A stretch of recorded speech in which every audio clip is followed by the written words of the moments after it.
all the way to the Indian border. So what is today your Kazakhstan and Azerbaijan, etc., Iran, part of Egypt. It's a huge empire. You use the word Parsi, and that's probably one of the part of your identity, very strong.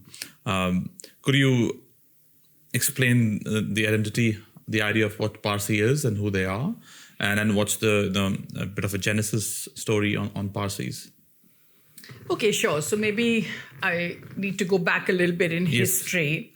So the Parsi has their roots in what is today Iran, or was then Persia.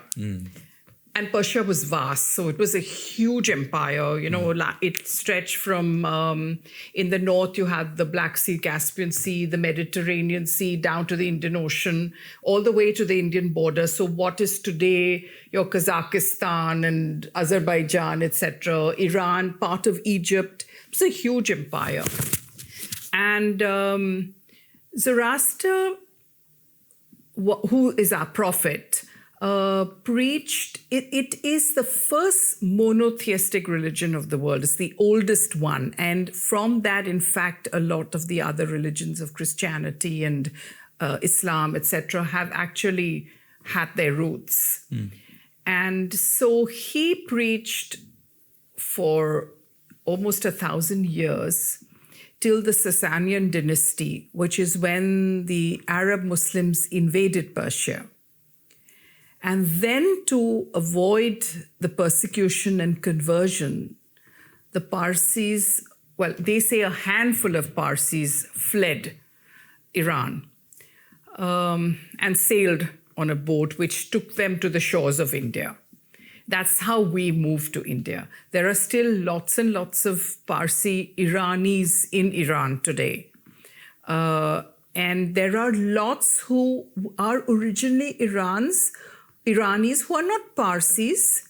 By default, they would be Muslims, though they have their own customs. So it's really still a very different sect of people.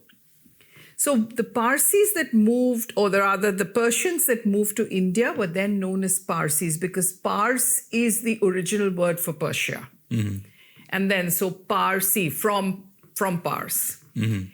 So we landed on the shores of Gujarat at a place called Sanjan.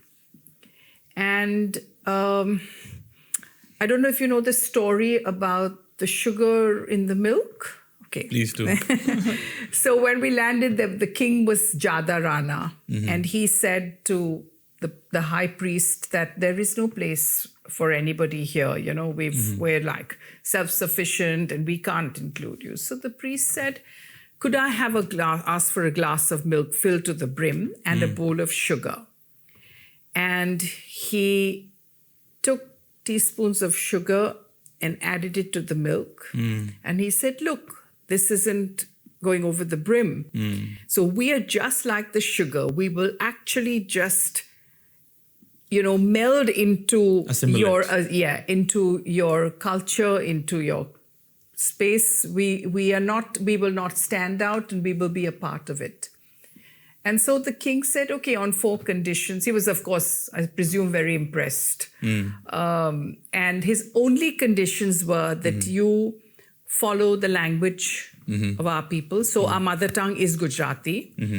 You wear this, the women will dress in the same style. So we do wear the sari the way the Gujaratis wear it. You will not bear arms. And you will have your wedding ceremonies after sunset, which we do even to this day. Those were his only conditions. And so we settled. So basically, we were agriculturists to begin with in Gujarat. And even today, a lot of Parsis have what is called wadis or orchards, chiku and mango, which are there in Gujarat, in Danu and things, lots of them. And then we were also coastal people. So fish became a very intrinsic part of our diet. And it's also a very auspicious, it's had on auspicious occasions. So you also see how food becomes a part of your culture by the geography. Yeah. And then when the British I think by about the 17th century, commerce was getting big in the cities. So the Parsis moved from these small villages, in Gujarat to bigger cities, Surat, Mumbai. And by the 18th century, they were getting quite wealthy because they were innately very skilled people.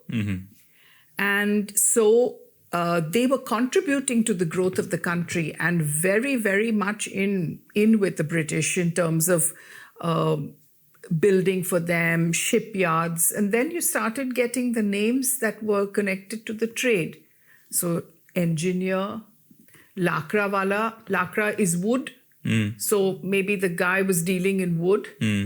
You have daru wala. So actually, it's not daru may mean alcohol, but it's actually medicine. So somebody dealing in medicine pharmacy.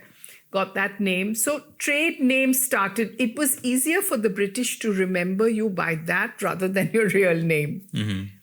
And of course, they were also getting names from villages that you came from. Yeah. So Sanjana would be from Sanjan and Bodhanwala would be from Bodhan, etc. And then they were great entrepreneurs. So the houses of Tatas, Wadias, Godrej, so all thanks to the entrepreneurship that they had. And this was something that was very innate. I mean, nobody taught them anything. And that's how we became an integral part of India. And we've had freedom fighters, we've had industrialists, we've had, you name it, we're in every field. In Bombay, some of the best doctors are Parsis. So in any field and every field, we are, I think, only 80,000 or so worldwide, but definitely left a mark and something I'm very proud of.